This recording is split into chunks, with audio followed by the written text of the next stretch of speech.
Pastor Mai, good afternoon. Welcome to Mannin Line today. It's all about DEFRA, Department of Environment, Food and Agriculture. And if you want to talk to the Minister, Clare, Barber, Chief Exec Stanley's on as well. We're on between now and 1. Just a quick word about later on this week. Daphne Kane will be along from the Climate Change Transformation Board, along with Clive Callister and Dave Sowden. And a week tomorrow, the Airport Director Gary Cobb is in with the DOI Minister Chris Thomas, MHK. But today, all things food, agriculture and environment.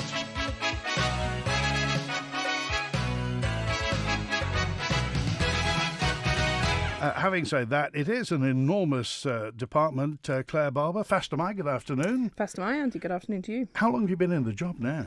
Oh, goodness, it's coming up to 2 years, year and a half to 2 years, yeah.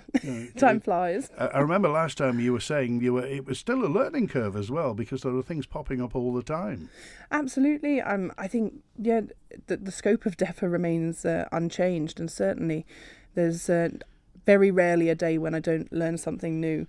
And I think, that's one of the positives about it. But it can also be a challenge because it means I don't have the answers to everything, and I don't pretend to. Okay, Steve Stanley, good to see you again, Steve. Thanks for having me again. Now, who's going to answer the question about ivy, Steve or Clare?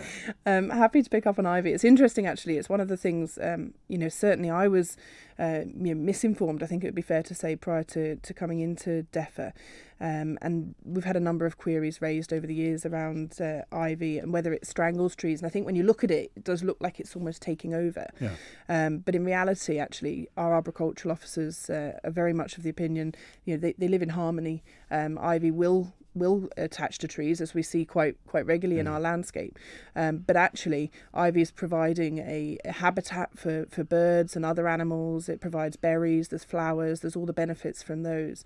And the biggest challenge can be when you've got a tree that's already dead. And we know we've talked before about tree disease and the challenges we have with ash dieback, Dutch elm disease, Phytophthora ramorum, where we do have those trees that are dying or unstable, and there is ivy attached, and it can take advantage of that.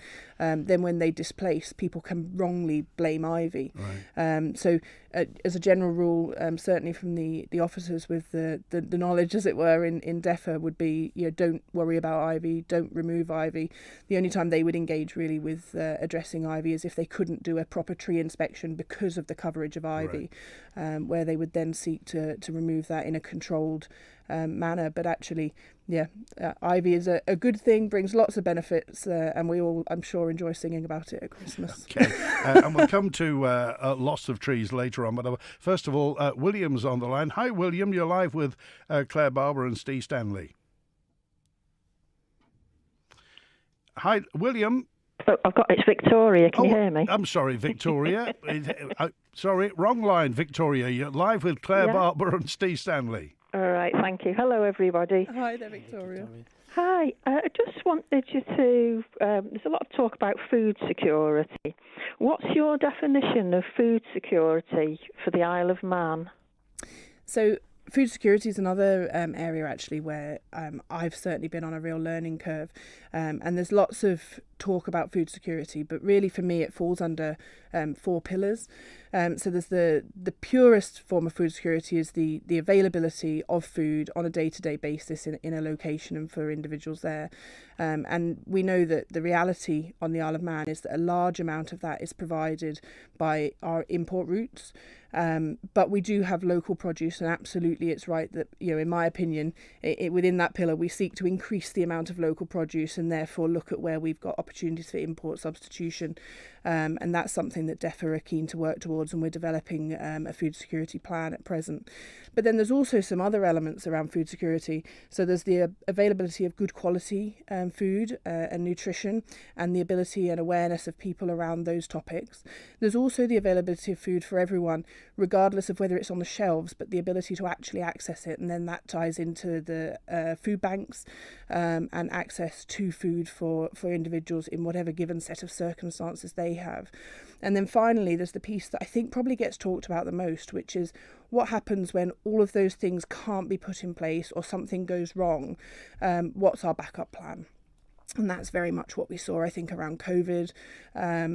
We've seen to some extent off the back of Brexit, the challenges we can have around access to food through our usual routes. And it's absolutely right that we've got plans in place around that. And there are extensive plans actually held within DEFRA, excuse me, even talking about things such as rationing and having all of that there just in case we were to need it. But those things are the things we hope we'd ever have to use, but it's absolutely right that we make sure are up to date and all the information is there. Yeah, well, I think we should be growing a lot of our own food. I'm very much pro-farming, and I wouldn't like to see meat and dairy and eggs taken out of our diets, because I think they're essential. And even if you're a vegetarian or a vegan, I think you should be eating fruit and vegetables. Well, all of us that are grown in soil. Yep. And have we moved away from producing a lot of our own stuff as far as growing vegetables and that? I mean, we need land, don't we? We can't just keep building and building and building and then have nowhere to grow food. Absolutely. Because then we're reliant on importing, aren't we? And that's not good. Yeah, and some of the reliance on importing, it's fair to say, is around our dietary choices and our dietary habits. So there are certainly things that are, I would suggest, in the top 10 foods that people would choose to consume, such as rice and pasta, that are not things that we're growing here or growing the core ingredients of. But saying that, I think you're absolutely right. And that's why I say, for me, within that first pillar, it's the importance for me is about us constantly looking at how we can increase the local production and consumption, and at the same time use that to substitute for imports. And some of that's really that wider conversation about what food is locally produced and what's seasonal, what things are actually here. I hark back to the good old days, and certainly I think when we reflect back to how things were, perhaps in the early part of the 20th century, the reality is that people were far more engaged and in touch with what was produced and when it was produced. And there have been some great shows on the television that talk about this, so people can understand the seasonality of fruits and vegetables and really focus in on what they can get at any time. No, the elephant in the room, I think, is cost, because food that can be grown at scale off the Isle of Man are often a lot cheaper than stuff on the Isle of Man. So how do we square that circle? Yeah, and I think it's interesting as well. You talked about food grown in soil, and I take that to mean food that's actually grown as opposed to engineered. But I mean, the reality is that some of the things that may make it scalable here are looking at options around hydroponics, for example, where it's not conventional farming in a field, but actually our farmers know they've got all the skills around that, and it's absolutely the right thing to have a conversation about. But some of it is around scalability, but actually those foods that we can secure to be grown here, we have a much greater confidence that the availability will be there, and it's a balance of that. But it's absolutely right that we all need to try where we can, and I recognise that there can be challenges to support that local market year round, so that when we do need it, it's there. Okay, final word, Victoria. Yeah, I'm very pleased that you've mentioned seasonal eating, because people, we've moved away from that, haven't we, really? And I think that's been quite a big problem with regard to health. We have, I think it's a shame actually, because there is an expectation that we can have access to certain fruits, certain vegetables year round, and the reality is that's not when they're in season here by any stretch. And in fact, often they're not in season in anywhere that's even vaguely close to us here. So they're getting flown in from South America, South Africa, all around the world. We're seeing stuff being flown in, and there's a huge question that has to be asked around how the climate change challenge can be addressed when we're shipping stuff around the world, when actually we could eat stuff that's seasonal for us here and now. Okay. All right, Victoria, thanks for that point. Thanks very much for that. Thanks, Victoria. Good to hear from you. Thanks for that. Just one quick word, Clare Barber, about egg production on the Isle of Man. After the bird flu, is there much egg production now on the island? Yeah, so we still have egg production on the island, and we've got some fabulous local eggs. Certainly, I think that it's one of the products where there's absolutely no question question the difference between local eggs and imported eggs. For me, I'm a big fan of all local products. I think you really do taste the difference. But the freshness of eggs is something you can't beat. My mum used to have eggs in the garden, chickens in the garden, sorry, and then eggs off the back of having chickens. And there's something pretty magical. But we do have egg producers here, and we've been putting in place a number of different legislative backstops, I suppose, to make sure that they've got support, should the worst happen. Because although we know there's been the recent case of bird flu in the UK, it is ongoing, but there was a human contracted case of bird flu. There's not been human-to-human transmission, but it's absolutely right. Although at the minute we don't have a bird flu outbreak on the island, we absolutely would be remaining vigilant, and the animal health team are very much keeping the messaging up with our poultry producers who, already, it's stuff they know, they've been doing it for years, and actually they are very much at the front face of that. Okay. William, hi William, you're live with Clare, Barber and Steve Stanley. Hello, Andy. Hello, Minister. Hi, I'd William. like to know some information. Some information on Sulby Claret, because I'm hearing that there's an outrageous charge you've put on that now if you want to have a season camping there. Yeah, so one of the things we've had to do, William, obviously originally I had said that we weren't going to run Sulby Claret this season while we sought to do a consultation.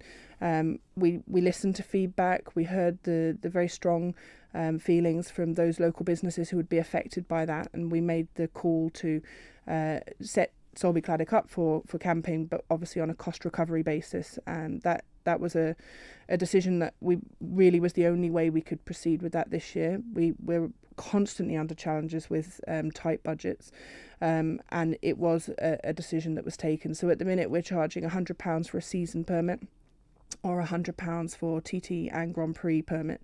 It's still, I believe, competitive. It's being run by Ballamore campsite on our behalf, and we're, as you know, and I hope you contributed, we're running a consultation in conjunction with that, and very much keen to look at what the future options might be for Sulby. Well, I believe the consultation is just about cost, isn't it? No. How to save.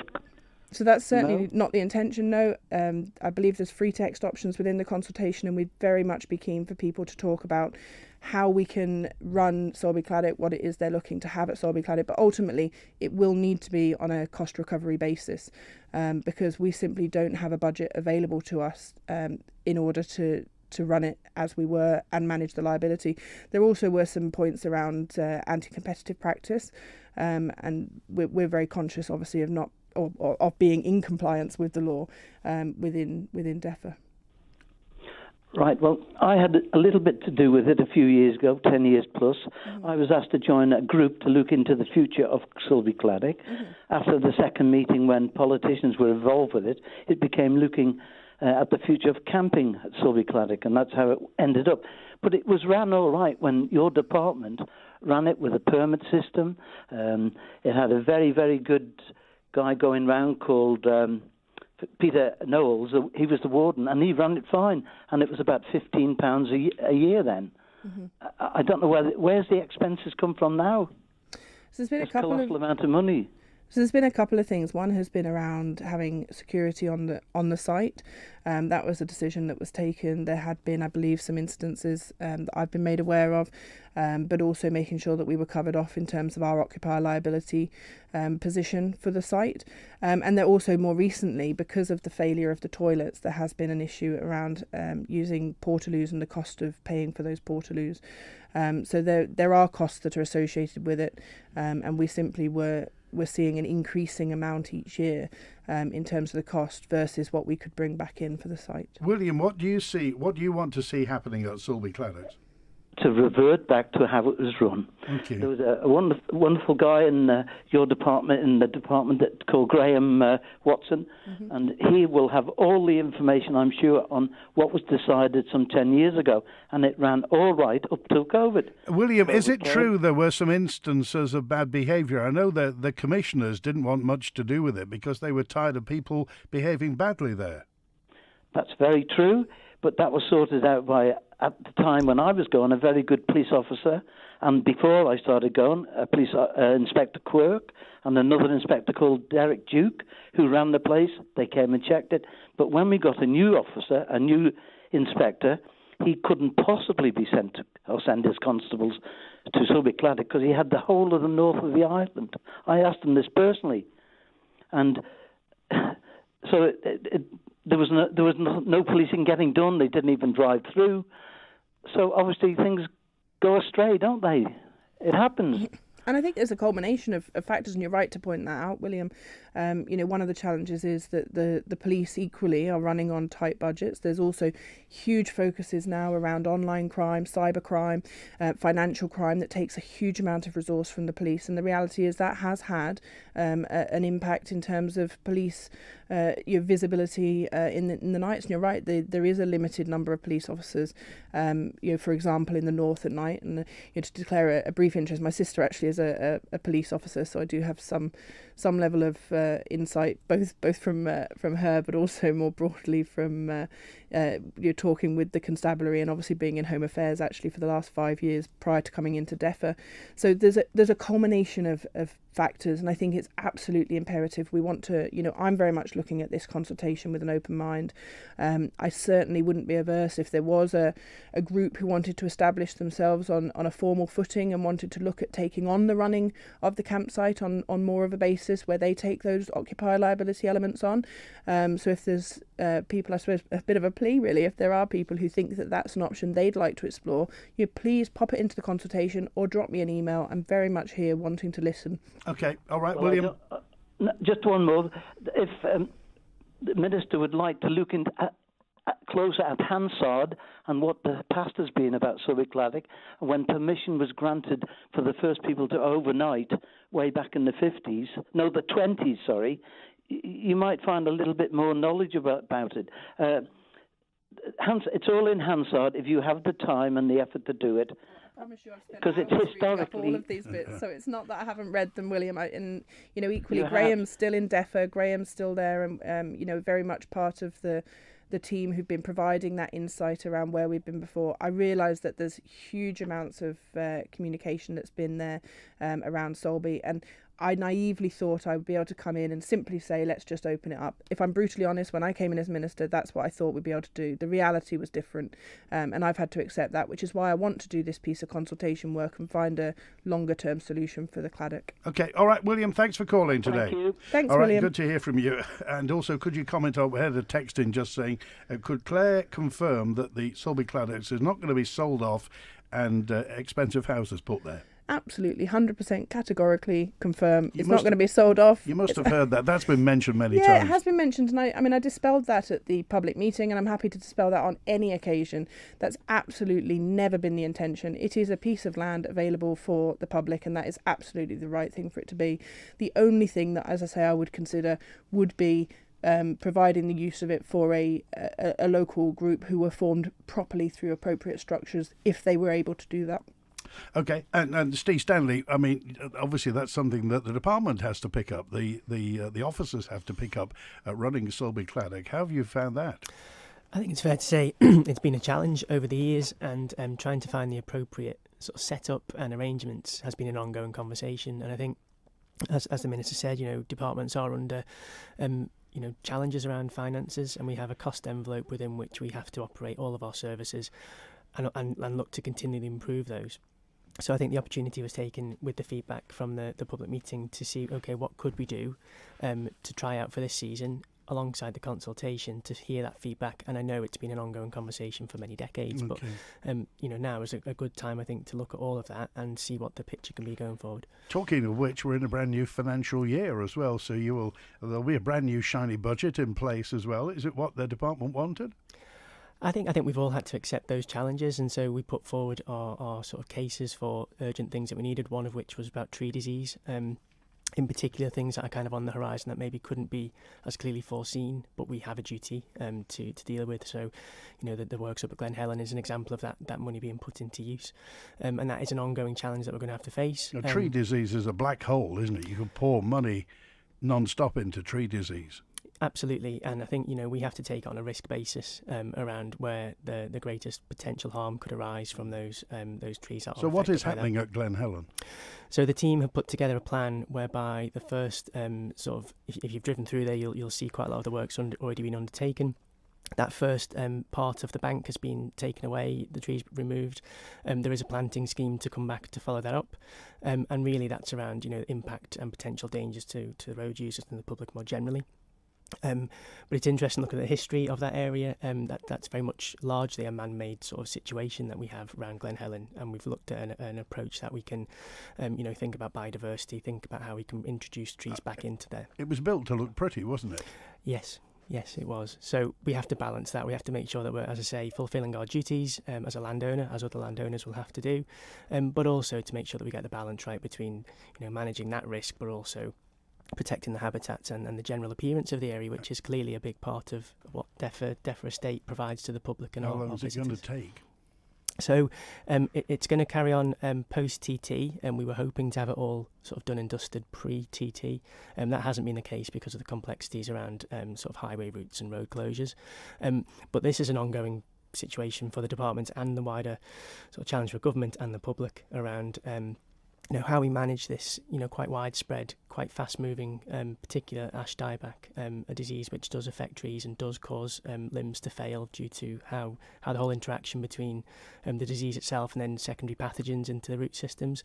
So as I say, it's a risk basis that we have to look at that. We have, the public will be aware of the glens and the plantations and the various parks that we manage, and we try to do our very best to keep those accessible as far as we can. Now, many people on the Isle of Man have spiritual connections with the glens and the beaches and the trees on the Isle of Man. So, as a department, how do you manage that? Where does the policy come from? Where does the application come from? So again, from that cost envelope perspective, it's a challenge because we're kind of, in a way, most of our glens are in valleys with rivers running through them. So in the winter, you see the sort of rainfall we get, and it's channeled straight through the glens ultimately.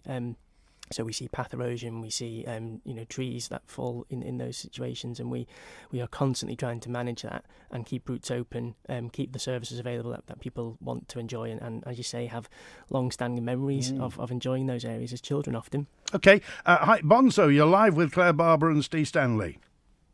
Hi there, yes, hello everybody. Hi, Bonzo. Yes, hi, yes. Energy policy.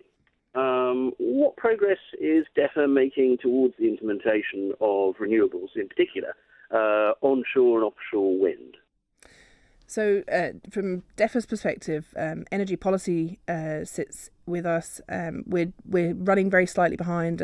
Happy to admit when we're not on track. But the energy strategy was due March 23, and that's imminently. It's in its path going to council of ministers at present. We've done some workshops around that, but actually the implementation is very much a multi-agency, and I think we talked about this last time we were on, Bonzo. That work's still ongoing. MUA, obviously, DOI, DEFRA. It really isn't as straightforward as it just being DEFRA, and actually it almost to the point it needs to have its own board, I think, around some of the work on energy. But we've got a really committed team within DEFRA putting our piece of work together and acknowledging that actually when we put that strategy out, some of it will be the stuff we're confident on, the stuff that absolutely is where it needs to be, and the other stuff will be emerging, some of the emerging policy positions, because there are definitely some areas within energy policy where we're not at a position to absolutely put our stake in the ground and say either yes or no to something, because there's simply new evidence coming out day by day. Okay. I mean, you've outlined one of the problems yourself in that it is a multi-agency thing, so it is a bit of a herding cats problem. And when you have people like Orsted, for example, who are going to offer the island seabed leasing revenue, in particular, we've been speaking on this and other editions of the programme about the fact that government doesn't have any money, and yet there's an organisation which would like to say, shut up and take our money. We'd like to give you £100 million a year in seabed leasing. And also when it comes to onshore wind, quite a number of developers have been offering a variety of schemes which would then have them bearing the capital cost, and then having a power purchase agreement with Manx Utilities, so that Manx Utilities weren't the generator form of resistance within Manx utilities about that, and that they seem to have their particular idea that they must be in charge of generation. Now, they were talking about, in their scheme, about 20 megawatts, I think, of onshore wind. Now, I don't know where they're going to get the money for that, because, of course, like every other government department, they don't have any money. So I don't see things happening at the pace and at the scale that they need to, unless there's, as you so rightly point out, there is some new kind of centralised board which has been given remit to go for it and go and do it. So there absolutely is the remit to go for it and go and do it, but it's not at the minute a formalised board, I think, would be where I'm at. But very much we've been looking at how we can break down the challenges of working when there's a number of different groups with different different and very important to be heard perspectives. Certainly some of the work we've done around energy strategy is exactly that piece you talk about, Bonzo. The either taking private capital investment with a power purchase agreement or having public capital investment and then the control and looking at the balance between that. There's certainly challenges around the feed-in to the grid, and some of the things around grid stability have been awaiting external reports which MU have commissioned and are now available. So there's a lot of work, some of it way more technical than I think I'll ever understand on energy generation, if I'm brutally honest. But in terms of practical matters, where does DEFRA sit in terms of responsibility for this? So DEFRA is responsible for creating the energy strategy and energy policy, but the delivery doesn't sit within DEFRA. So there's a DFE input because absolutely, as you say, there's a revenue generation opportunity. It ties in with the economic strategy, certainly with the offshore wind opportunities. And as Bonzo said, we've certainly got Ørsted there, but there's opportunities through marine spatial planning of looking at other areas in our territorial seabeds too. So it really is a huge piece of work. The commitment for the onshore renewables by 2026 has been laid down.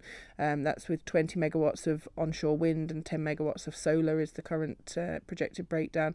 And there is a huge amount of work going on behind the scenes. But I agree, there is an absolute need to work at pace, which is why the energy policy paper is on its route absolutely at present, having had those workshops to make sure we know everyone's bought into where we are. A question on behalf of the layperson then.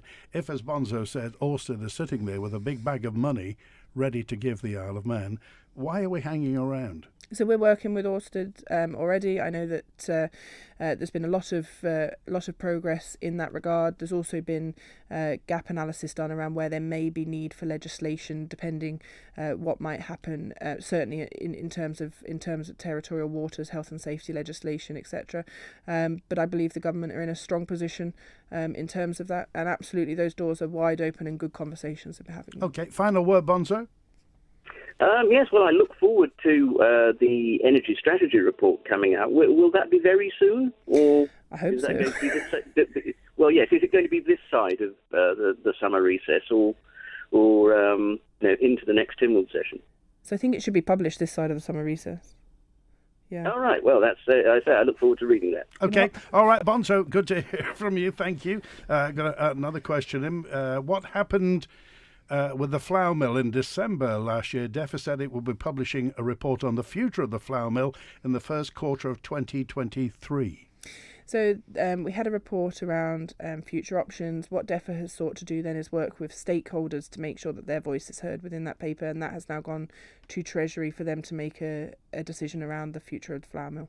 So it's down to Treasury? Yeah, ultimately it's a Treasury-owned company, so it will be their decision. But what we've done is make sure that the voice of the stakeholders, which goes beyond the milling wheat growers and also the bakeries, to make sure that's heard, and also look at it in the context of food security and food sovereignty. Okay, Julian, hi, you're live with Clare, Barber and Steve Stanley. Hi, Andy, and hi, Claire, and hi, Steve. Hi, Julian. Quick question for Claire. You mentioned earlier, I think, to Victoria when she called in about increasing local food produce. I'm just interested to know your opinion on the potential touted mass fluoridation of drinking water on the Isle of Man, particularly the double whammy of drinking the water and then the secondary ingestion through agricultural sources like irrigation of plants, milk and dairy, not to mention the existing significant levels of fluoride that's found in tea. And there are many researchers that are concerned with fluoride's negative effects on some subsets of the population, like bone damage in the elderly, malformation of bones in infants, and people who've got deficiencies in calcium and magnesium and vitamin C, or cardiovascular or kidney problems. I'm just wondering, as agricultural minister, do you have any concerns regarding mass fluoridation in the food chains? So, I mean, from my perspective, I think there's two key points I'd want to draw out. One is that because we're importing food, we have very little control over that, because there are countries we're importing from which do put fluoride in water. So actually, I think there's a really important conversation more broadly about what we're doing here and why we're choosing to do it. But for me, the points you raised, Julian, are exactly why I supported public health being able to go away and do a formal research paper on the topic to look at all those elements and to come back with an informed view that we could then have a debate on. Yeah, and the other little point on that particular subject is the fluoride that they're talking about is fluorosilicic acid, which is a byproduct waste of fertilizer production. Why would we pay £2 million for that, plus ongoing hundreds of thousands? So I don't know how I don't know the MU costings except for the answer that was given the other week in Parliament. But certainly, from my perspective, that's absolutely why we need a research paper on this. I certainly grew up in an area where we had fluoride in our water, and no question the statistics are pretty clear in terms of fluoride in water. But that also then needs to be tied in with looking at the number of dentists per capita, the availability of dentists for children, which again I would argue the UK is not in a brilliant place either. They may be in a slightly better place than us, but they're certainly not in a position where everyone can easily access dentists across the whole of the United Kingdom. But for me, absolutely, this is why there was an absolute need to have a proper review from public health. Right. Last little tiny quick question. The Arup C40 Cities report, the one that's been used by a lot of cities around the world, what's your take on their page which says that they want rid of all dairy and meat in the population, so that basically they'll either massive reductions or removal completely? I think there's lots of conversation around plant-based diets, around reduction of red meat, around reduction of dairy consumption more broadly. And for me, it's about looking at your diet more generally, understanding the positives and the negatives. And I think where people are choosing to have dairy and have red meat, they should, where possible, seek to have that where they can trace the source it's come from and understand where that meat comes from, the quality of that meat, the sustainability of that meat, and ultimately, for the majority of people, that comes down to buying local produce. So I think there is a conversation to be had, but I don't think it's as simple as switching, for example, to just stopping red meat and dairy production by any stretch of the imagination. We've got really good industries, small scale, grass-fed industries on the Isle of Man. There's always things we can do to improve, but absolutely, I think we've got a really great industry in terms of our farming sector that we should be looking to support. Okay, all right. Thanks, Julian. Thanks very much. Thanks, Julian. Good to hear from you. It's 20 to 1 on Manx Radio. Clare Barber just got a message in just saying there's this 15-minute city that's going to be happening in Douglas Central. Any plans for a 15-minute city brownfield development by Manx Development Corporation in Douglas East? Well, we've definitely got a few sites available within Douglas East. I think the key for me is looking at how we're using our brownfield sites, and actually the Built Environment Reform Programme's very much looking at what we can do to unpick some of those challenges. I know we talked about it briefly last time because I couldn't remember I couldn't remember what it stood for, and I think I threw out burp at the end just to finish us off nicely. But there's a lot of work going on there about how we can unpick planning policy, how we can look at making those communities making brownfield sites work for us rather than being blots on the landscape. And as I say, Douglas East has its fair share. Whereabouts is there in Douglas East? We've got Summerland, obviously the one that's most talked about. We've got Lord Street Complex.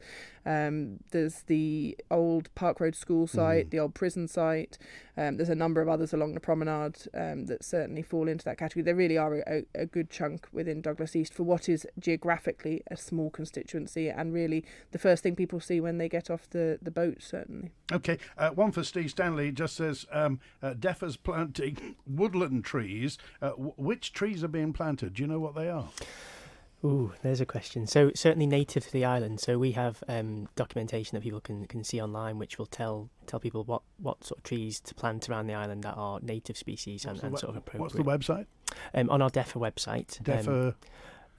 We can send you the link if you want. Yeah, we can send you the link and we can add it onto the website. Maybe. Yeah. Okay, and just one other question is: have we ever thought of planting wild fruit trees across the Isle of Man? I've got a feeling that list may include some wild fruit trees. I think it certainly does. Up at the Arboretum, when we have done plantings, there have been some wild fruit trees. Now, whether they're wild fruit that are edible fruits, because I know when I went to, oh my goodness, where's the oranges place? In Mallorca, where you go and there's orange trees everywhere. It looks glorious and these huge, juicy, beautiful oranges. Yes. And I made the terrible mistake of taking one from the tree and thinking I'll have that with my lunch when I was there many years ago, and discovered that they're only good for marmalade.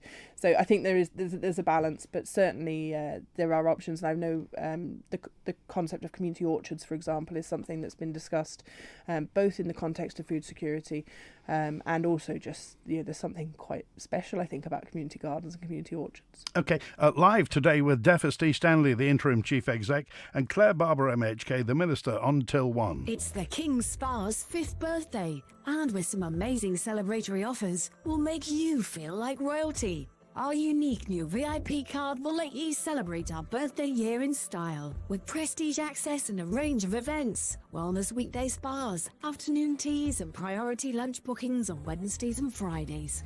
Visit kingspa.im for all the details.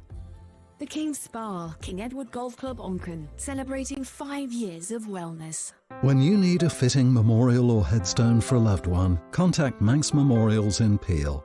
This long-standing family-run Manx company offer a wide range of granite and marble headstones and memorials, along with an island-wide inscription and renovation service. Manx Memorials skilled professionals will take the time to help you choose a suitable memorial, and we're proud to say we'll beat other local quotes. Call 843-861 or email matthew@manxmemorials.co.uk. The Ginger Hall has it all. Whether you want a relaxing pub with a superb drink selection, fantastic food from the Manx Country Kitchen to eat in or take away, including bar baskets from 5 p.m. Friday and Saturday, and Sunday roasts from noon, to great live music, even event space, then you'll find it at the iconic Ginger Hall Hotel. For all the latest news, events and more, including Manx Country Kitchen's tasty menus, check out the Ginger Hall on social media. The Ginger Hall really does have it all. Just Care products for mobility solutions. As the island's exclusive stockists of the Cozy Feet footwear range, Just Care products have a wide choice of Cozy Feet shoes and slippers for you to try. Highly recommended by healthcare professionals. Come and try a pair of Cozy Feet today at Just Care products. Find us behind B&Q, or for more information, give us a call on 627 177. The Royal Air Force's P-8 Poseidon maritime patrol aircraft is one of the most state-of-the-art aircraft flying today. As part of the Battle of the Atlantic 80th commemorations, a P-8 Poseidon jet from RAF Lossiemouth will be flying overhead Queen's Pier in Ramsey this Tuesday afternoon at 3. Come and watch the flypast from Queen's Pier itself, which is open from 2. And don't forget to bring a radio tuned to 1368 AM or catch us online from around 2:50 to catch all the action as it happens on your nation station. Manx Radio. The Mannin Line with Andy Wint. With Clare Barber, MHK, the Minister from DEFRA, and her interim Chief Exec, Steve Stanley. Juan, you're live with DEFRA today. Hey, good afternoon, Andy. Afternoon, Clare. Afternoon, Steve. Juan. Afternoon. Hi. Yeah, I think probably it was about 12 months ago we last spoke on the programme. I think you were on, and I was pleased at your upbeat presentation there that you give Julian at the end with support for farming. And I follow quite closely, like the stuff that's the factual stuff that's hidden from the general media, which seems to be the systematic destruction of farming in the Netherlands at the moment, which is an obvious big main food source for Europe, and now it's spreading into Germany. And obviously following an agenda by globalist unelected government for blockization of foodstuffs.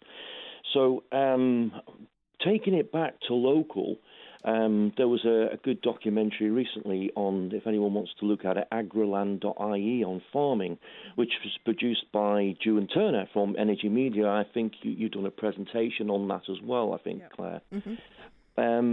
And I note generally what the farmers were talking about when they were interviewed on there, on the over-regulation of the sector from government, and also the problems at the abattoir, which we spoke about 12 months ago as well, and the problems still seem to be there. Now, I'm talking to a couple of farmers this week on, having to transport beasts away, because when they're ready, they have to go straight away, and the abattoir is not able to do this at the moment. So there seems to be problems, and this seems to be like worldwide problems. I spoke to people in many different places about over-regulation on farming, and the will of government to take dairy and meat forward into the future, and of course going into our food sustainability. Okay, well, that question first of all, Clare Barber. Yes, I think you make some great points, Drew, and certainly in our regular conversations with the MNFU and more broadly with all farmers, I recognise they're not all in the union, but certainly the MNFU provides a voice that we regularly do meet with, and there has been talk about regulation and certainly form-filling bureaucracy, and we're really looking where we can make that easier. Sometimes it takes a little more time than I would like, and I know certainly more time than the MNFU and the farmers I talk with would like. But reducing the paperwork, reducing the burden in terms of what's needed, in terms of accessing grants, in terms of accessing ADS, AES payments, etc., is something I think is really important. We need to make it easier to farm. We know that there are challenges around rising import costs. I appreciate that some of those have come down a little bit, but they remain significantly higher than they were at the same time a couple of years ago.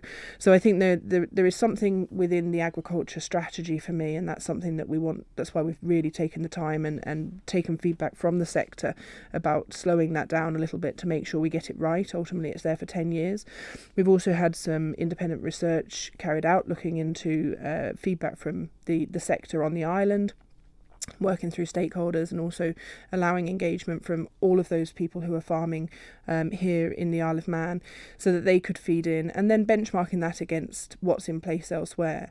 And I think that for me, having read that report, what comes over is that we're not a million miles away from where we need to be, but absolutely it's right that we look at that in the context of climate change, and we look at that in the context of energy provision, because there's obviously a regular conversation about what we're using our land for, and it feels almost like it's all an either or, but sometimes I think there are some opportunities to do a little bit of everything if we get it right, and it's really important. I'll ask you to speak on behalf of the entire world of agriculture here.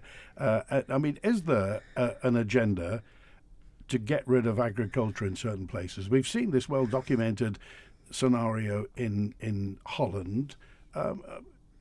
Is there an anti-agriculture sector of politics? I think we've seen, as you say, in some places there is an anti-certain parts of agriculture. But actually, what I see is an agriculture industry, certainly on the Isle of Man, where every piece is reliant on all the other bits. And actually, if you take away one part, everything suffers. So it's about making sure that we create that sustainability in that overall cycle. And I think we absolutely, in the context of food security, have to be aware of what's happening elsewhere, both in regard to political change we've seen in some areas, but also climate change. There are certainly more instances happening of drought in areas where we might get rice, for example. We are seeing some significant challenges over the change in temperature temperature and products no longer being able to be grown in certain areas. Equally, in terms of different insects or animals that are now causing more issue at more times of the year and therefore having a bigger impact. And ultimately, there is a knock-on effect because we are so heavily reliant on food travelling around the world to feed the world because we're not using that local seasonal produce anymore. Okay. So there is, I think, a very big picture around that. You just touched on the abattoir, Stuart, and I'll just pick up on that because obviously it's been a significant piece of work. We're not 100% where we need to be yet. I make no pretense of that, and I certainly have frustrations. I know we cancelled the cattle intake 2 weeks ago. I supported that decision. It was the only decision we had in the plant, but I was exceptionally frustrated that we had to make that call. What was the reason? Staffing. A knock-on impact of a number of bank holidays that had happened, so we'd had shorter weeks to be able to manage, and ultimately we just didn't have enough staff in on a certain day to be able to manage that kill safely, and we have to make a call based on what we can effectively deliver. I think we need to get to a position where that doesn't happen. We managed to increase the number of cattle intake the following week, but I appreciate that the additional week of having to feed those animals and stable those animals, that's a cost to the farmer, and that affects the bottom line. So I'm very, very aware of that.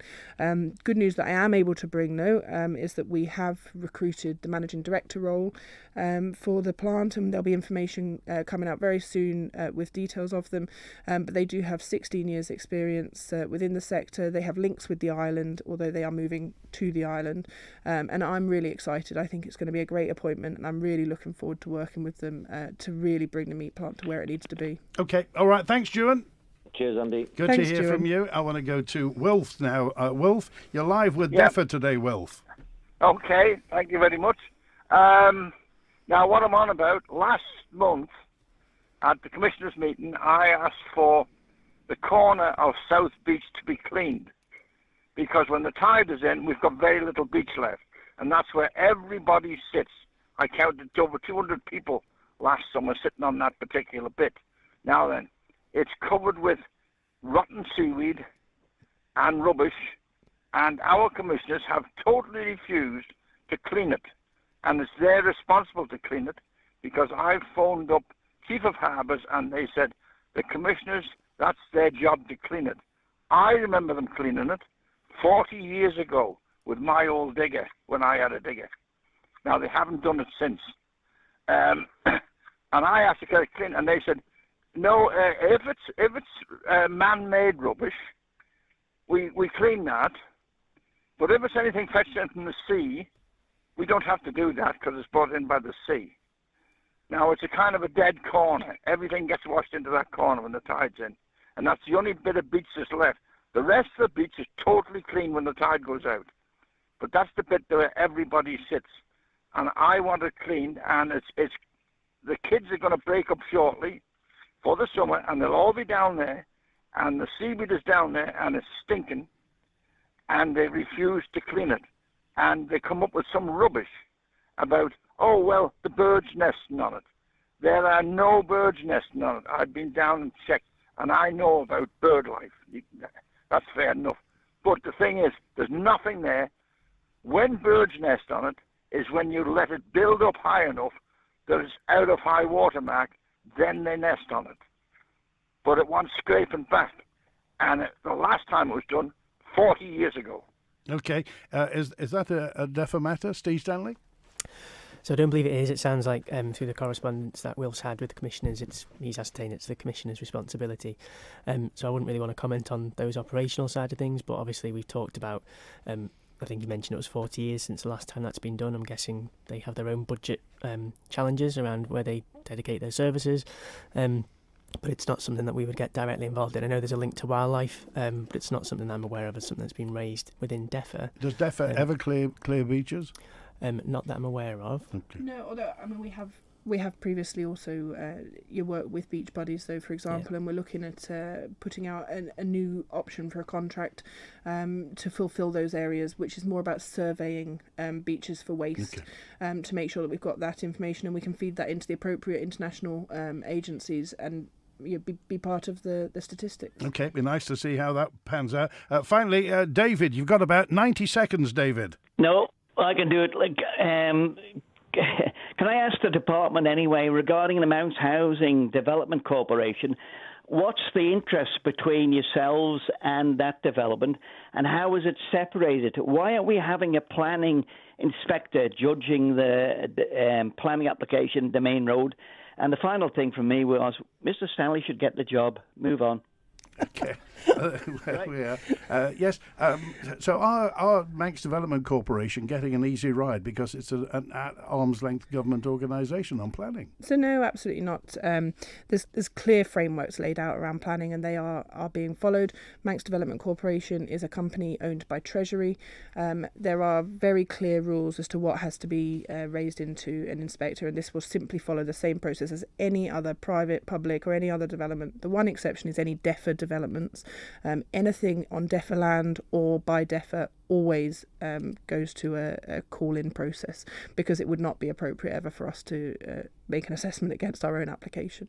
Okay, and I said we were going to get to this. We've got about 20 seconds. How many trees are actually dying on the Isle of Man, Clare Barber? Oh my goodness. I mean, we've said that up to 50% of the existing trees could be affected by tree disease. A lot of that is about my officers going out, taking an educated guess based on what they can see and what they know. But I think the point I would like to get across is it is a significant number, and our landscapes will absolutely change. Okay, I've worked it out, by the way. The DEFA website, if you go to gov.im/DEFA,